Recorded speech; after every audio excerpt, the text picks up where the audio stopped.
की शोभा नेवण है। मार साहब जी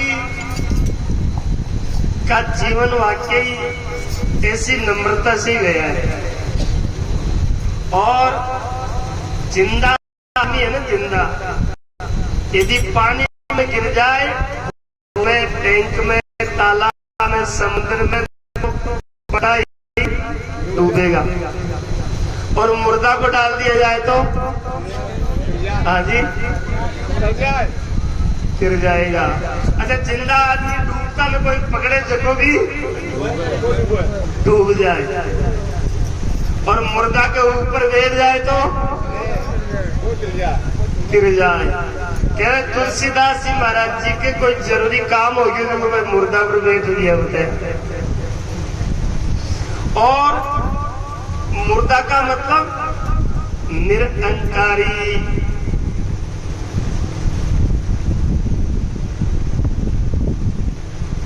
बिना घमंड के, बिना अभिमान के, सहजता, सरलता और आपका बड़ापन दूसरे को नहीं बताता हुआ, खुद बड़ा है लेकिन आप छोटा रह करके रहता है। आप रवे रज कण जैसा ईसा मिंग भलजान राजिया, प्रभुता मेरु समान, उनकी महिमा तो मेरु पर्वत की तरह है, पर फिर भी आप रवे रज कण जैसा ऐसा मिंग भलजान, रजकण जैसे रहते हैं। और उनकी महिमा सुमेरु पहाड़ जैसी है।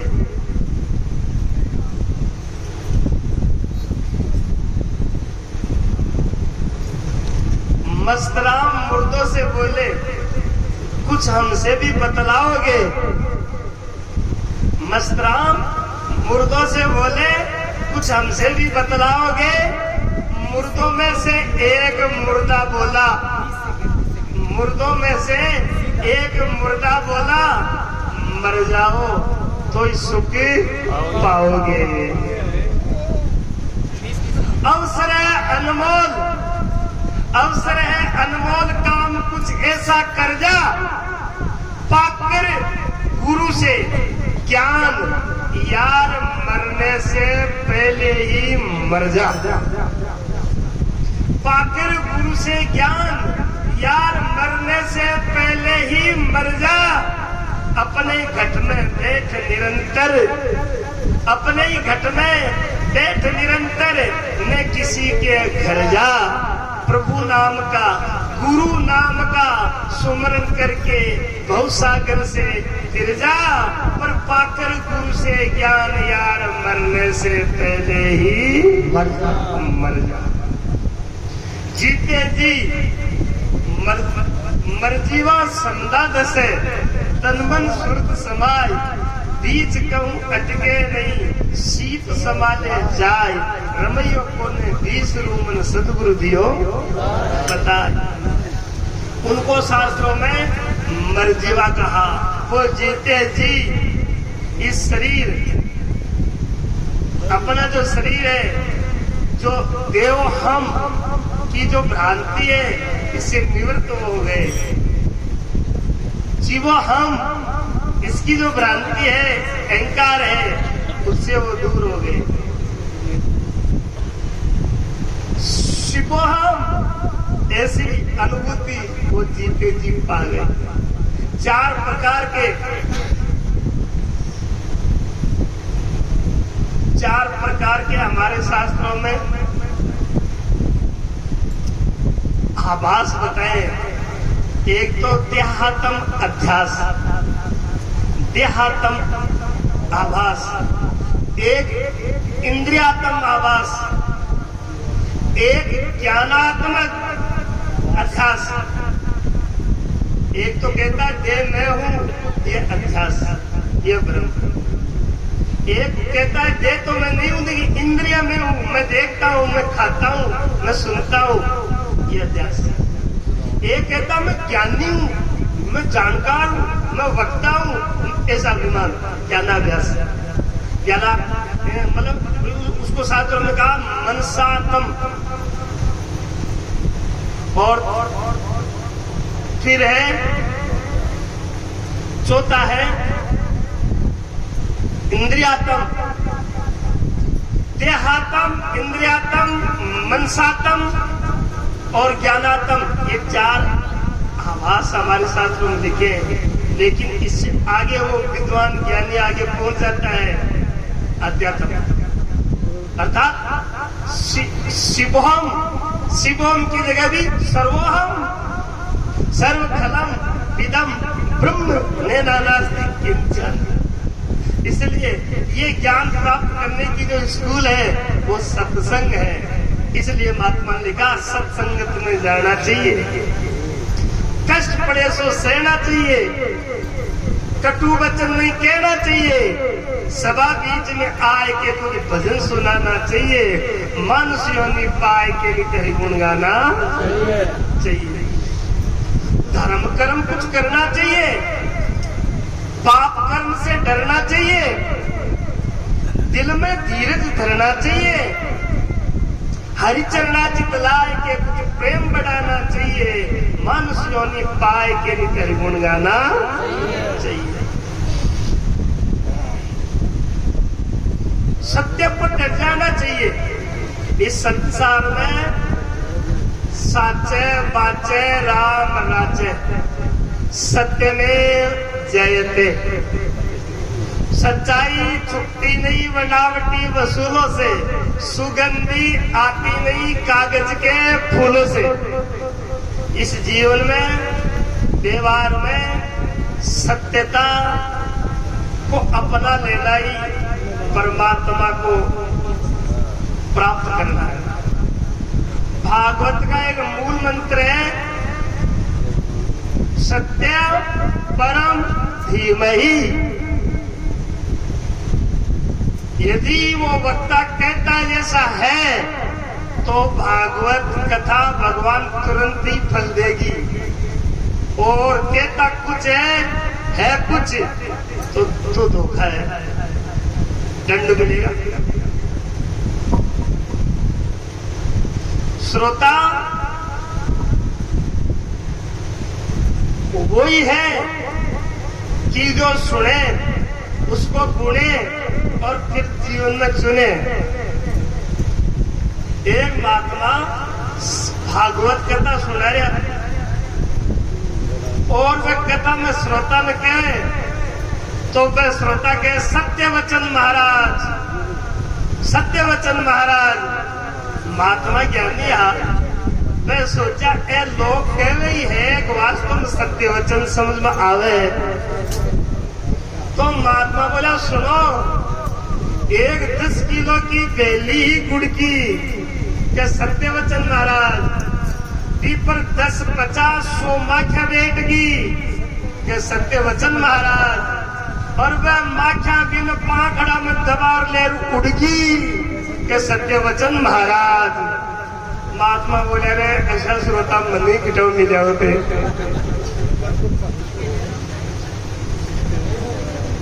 मैं बिल्कुल गप मेल दी झूठ मेल दी तो भी सत्य वचन। ये बात तक है कि सत्य पर डट जाना चाहिए और झूठ बात नट जाना चाहिए, देश हित कट जाना चाहिए। यदि देश और धर्म की कई चर्चा होती है और जरूरत पड़े तो बलिदान देना चाहिए। हमारे शास्त्र कहते हैं कि एक आदमी के बलिदान देने से पीछे परिवार बचता है तो उसको बलिदान दे देना चाहिए। 5 लाख तो आराम का होता। यदि एक परिवार की बलि देने से गांव बचता है तो उसको बलि दे देनी चाहिए, और यदि एक गांव की बलि देने से देश बचता है तो उस गांव को बलि दे देनी चाहिए। आप लोगों ने कभी नहीं सुना होगा, मैं आप लोगों से निवेदन करता हूं कि कि आप बौद्ध धर्म में जाओगे तो वहां एक रिवाज है कि जिसकी शादी होगी उसका पहला जो संतान होगी, पहला चाहे बच्चा हो चाहे बच्ची हो, वो अपने धर्म के प्रचार के लिए देंगे। पहली जो दंपति की शादी होने के बाद पहली जो संतान होगी, चाहे लड़का हो चाहे लड़की, वो धर्म के प्रचार के लिए देंगे। इसलिए आज उनके धर्म में प्रचारकों की, नारी और पुरुषों की कोई कमी नहीं है। लेकिन मैं आप लोगों से कह रहा हूँ, मैं आप हिंदुओं से कह रहा हूँ, क्या आपने कभी सोचा ऐसा कि पूरे गांव में एक तो प्रचार में होना ही चाहिए, पूरा गांव का मिल एक आदमी तो छोड़ना चाहिए। परिवार में नहीं सही, दंपति में सही, लेकिन एक एक गांव से एक एक प्रचारक तो समाज का, धर्म का, सत्संग का, स्वयं सेवक का, या मैं कहूँ संत का, ईश्वर का प्रचारक, धर्म का प्रचारक होना ही चाहिए। मेरे भाई बहनों, जब प्रचारक नहीं होंगे तो प्रचार कैसे होगा, और जब प्रचार नहीं होगा तो मेरे भाई बहनों आप बताओ, ये आपका जो हिंदू धर्म है इसको कौन जानेगा, इसको कौन जानेगा कि हिंदू धर्म है। इसलिए मैं आप लोगों से निवेदन करता हूँ कि आप सुबह उठिए और उठते ही अपने बच्चों को अपने साथ जगाइए और उनको भी स्नान कराइए, फिर उनको आप मंदिर में लेके जाइए या घर में जब पूजा करते हो वहाँ बिठाइए, फिर आप तिलक लगाइए, उनको भी प्रेरणा कीजिए कि हमारा हिंदू है, हम तिलक लगाया करते हैं। तिलक लगाइए और बच्चों को तिलक लगाना सिखा दीजिए। और जब बच्चे तिलक लगाना सीखेंगे तो धीरे धीरे चोटी रखना भी सीखेंगे। जब चोटी रखना सीखेंगे तो धीरे धीरे वो सत्संग में भी आएंगे, मंदिर में भी आएंगे, तो शाखा में भी जाएंगे। और जब शाखा में, मंदिर में, और जब वो धर्म की चर्चा सुनेंगे तो फिर गीता से भी प्रेम करेंगे, भागवत से भी प्रेम करेंगे, अपने जो है रामायण जी से भी प्रेम करेंगे। और जब रामायण से, जब गीता से जब प्रेम करेंगे तो ये तो श्रृंखला है, चैन है, फिर उनको साधु भी अच्छे लगेंगे, संत भी अच्छे लगेंगे, और अपने धर्म के प्रचारक भी उनको अच्छे लगेंगे। नहीं तो धीरे धीरे ये संस्कृति हमारी लोप हो जाएगी, क्योंकि आने वाली पीढ़ी तो मोबाइल के चिपकी हुई है, कंप्यूटर के चिपकी हुई है। फिर हम कहें सत्संग सुनो, गीता जी पढ़ो, ये भागवत पढ़ो, उनको जरूरत क्या पड़ी है गीता भागवत रामायण की? जब संस्कार ही नहीं है तो उनका संसार ही वैसे है। इसलिए मैं आप लोगों से निवेदन कर रहा हूँ, मेरा एक हो सकता है मैं पूरे हिंदू समाज को एक आह्वान देना चाहता हूँ कि हम दो हमारे दो, ये एक सुनने में मिल रहा है सब जगह हिंदू समाज में कि हम दो हमारे दो, बस ये संसार है। लेकिन मैं आप लोगों से निवेदन करता हूँ कि हम दो नहीं, हम तीन, हमारे तीन, हम दो हमारे तीन, ये नारा होना चाहिए। एक तो अग्निवीर सेना में जाना चाहिए, एक घर में रहकर के गृहस्थी जीवन को चलाना चाहिए, और एक संत बनना चाहिए, नहीं धर्म का प्रचारक बनना चाहिए हर घर में। यदि हम इस प्रकार से समाज का विकास करेंगे, समाज में धर्म का प्रचार करेंगे, तो मेरे भाई बहनों आने वाला भारत आप अच्छा देख पाओगे। नहीं तो आप जानते हो 3 दिन से नेट बंद क्यों है? इसलिए मैं ज्यादा आप लोगों से निवेदन नहीं कह सकता, मैं आप लोगों को इतना ही कहूंगा, क्योंकि थोड़ा कहने पर आप लोग ज्यादा समझ जाते हैं। जैसे मैं कहूँ नल आ गया, मैं कहूँ नल आ गया तो आप समझ गए क्या आ गया, क्या आ गया? हाँ, नल आ गया, इसका मतलब पानी। इसलिए मैं आप लोगों से कह रहा हूँ कि 3 दिन से नेट बंद क्यों है? क्यों?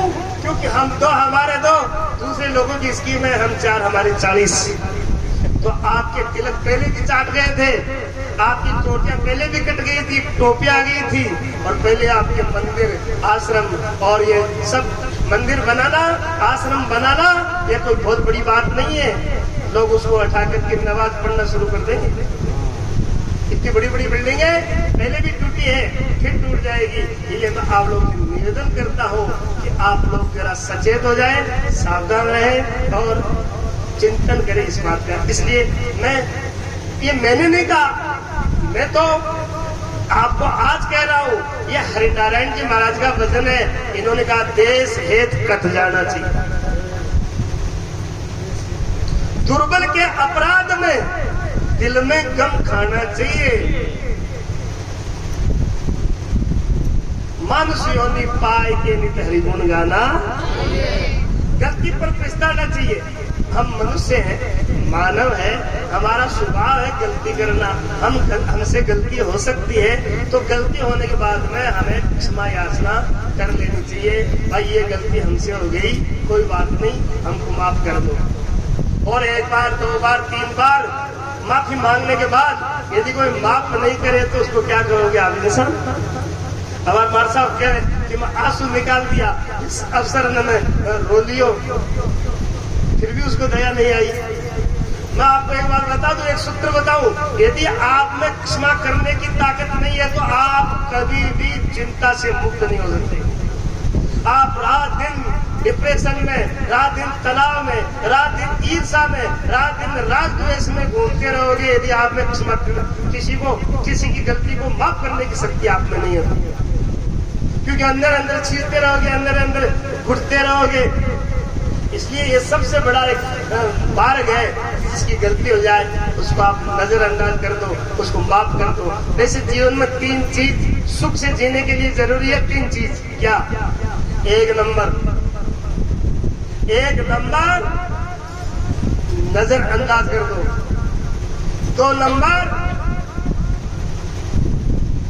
सहन कर लो। 3 नंबर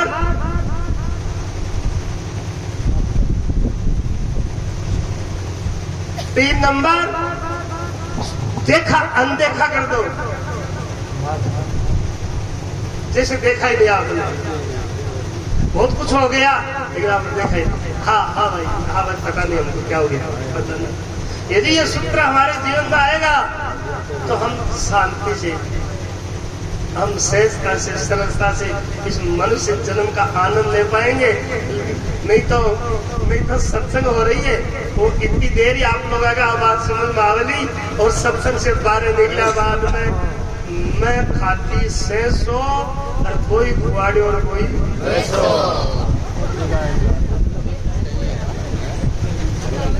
यदि आपके जीवन में ये कथा क्या कम हो रही है, सत्संग कम हो रही है, महात्मा लोग कम प्रवचन दे रहे हैं। आजकल तो यूट्यूब पर पल में नई सत्संग आ रही है, नई कथाएं आ रही है।